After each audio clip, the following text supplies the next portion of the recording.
Thank you so much for your time today, Oh, my pleasure. Thanks for speaking with me. and congratulations on the Emmy nomination. Thank you. Thank you. Very excited. Very grateful. I really enjoyed the movie, and one of the areas that I would be really interested in talking to you about is the sort of theatrical nature of the film in itself.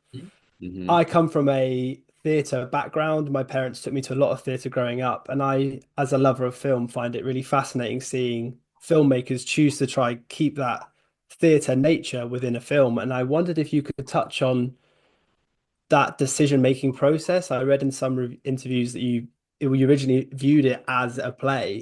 Can you tell Yeah. me a little bit more about that? Yes, I did in the sense that I had always wanted to write a play and sort of joined a little group of friends and we're like a little accountability thing. And then the pandemic hit and I was like, while we were in our homes, I thought, well, maybe I'll just turn it into as if the play had been produced, what would be the screenplay version? And it really was like finish that, had like whichever one wins this race. And then I just lucked out that we were able to shoot the movie. But it was kind of a fortuitous thing because I really love the idea with Allison Janney and Andrew Rannells in it and they very theater background. So we shot it very like a play in the sense we do very long takes and we also had a short schedule. So it was a lot of pages, a lot of days. So we sort of approached that part of it in the house as if we were doing that. One of the things that I thought was really interesting, and it's something I feel like I'm seeing a lot more recently, was the choice to keep the person at the center of the whole sort of emotional arc off screen. Do you think that's Yes. something that should be used more in film? Because I know it's something that happens quite a lot in theatre. Yes, it very does feel like a theater device. I can't speak to whether we should do it more in film. Obviously, if it fits the story, this particularly did because the two people that are sort of on this journey of change, being Allison, Andrew's characters, Jamie and Diane, it's really all because of the son. If the son had been there as a character, they wouldn't be able to go where they go. It really was two people putting a mirror up to each other, and it was more about them moving forward rather than dealing, having him there, which I think would have changed the dynamic. And then I also love the idea of just the vibrating, like a very telltale heart type thing, where the vibrating is sort of this ever-present character that we don't meet, but we can have our own opinion of, whether we like him or not. Most people probably don't like him. Do you feel like having that two-hander approach almost to the film then sort of aids in that sort of emotional journey? Yes, absolutely. I think I sort of designed it in the sense that it was, obviously in the play it is specifically two-hander. In the movie, some of the characters that they speak of are small parts as they get out of the house, as opposed to what would have been the play version. But I do love the idea, the stories of where we meet these people for in our lives, strangers for the most part, who probably only fill up a small window of our timeline of our life, but affect us so much. And so I like the idea of these characters, and it's not, where it's an open-ended. I don't know if they'll ever see each other, again, but they were pivotal to each other's journey.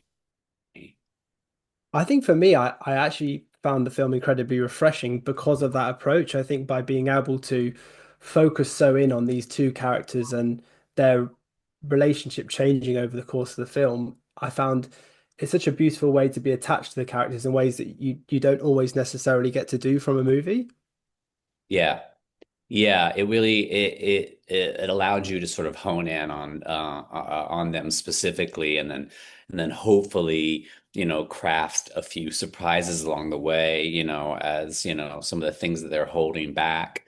And weirdly, I do think sometimes when we are with somebody who is not a friend, a family member, or someone we know, we tend to sometimes walk past the precipice of being super honest with somebody. It's almost as if we believe this to be safe in the sense that it's falling on the ears of somebody that doesn't know us. And also, we get to control the narrative. So this person has no context. So Jamie has no context for Diane, and so he starts to learn of her because his only context is through the son through Tyler. And so I think that's kind of the beauty of two people being able to like sell themselves and all the shininess or not shininess that they want. I'm interested to know when it came to directing the film, it's a solo directing project for you. Did you find the experience vastly different compared to your previous directing experience? Yes, I mean, I obviously have been up to bat with my still friend, and he was a producer on this movie, Nat Faxon, and hopefully we'll be able to do something together again. But he was gracious enough to say, because I had written by myself, and I said I kind of would love to check this box and feel what it feels like, having only done co-directing. There's pros and cons. The pro of two brains over one is that if one is starts to go south, the other one might be able to pick up the slack. But the con for me was sometimes you're looking at somebody and say, "What do you think?" And you have to be in agreement, which I'm not saying that's wrong, but I really wanted to like succeed and fail on my my own decisions, uh, uh, and and uh, and so I think I love them both for different reasons, but it was far different, certainly, because there was no one else that had an answer but me.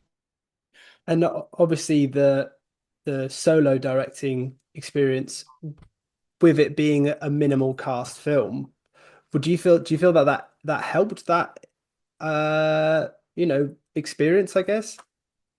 By To have a by smaller cast. yeah, yeah. Yeah.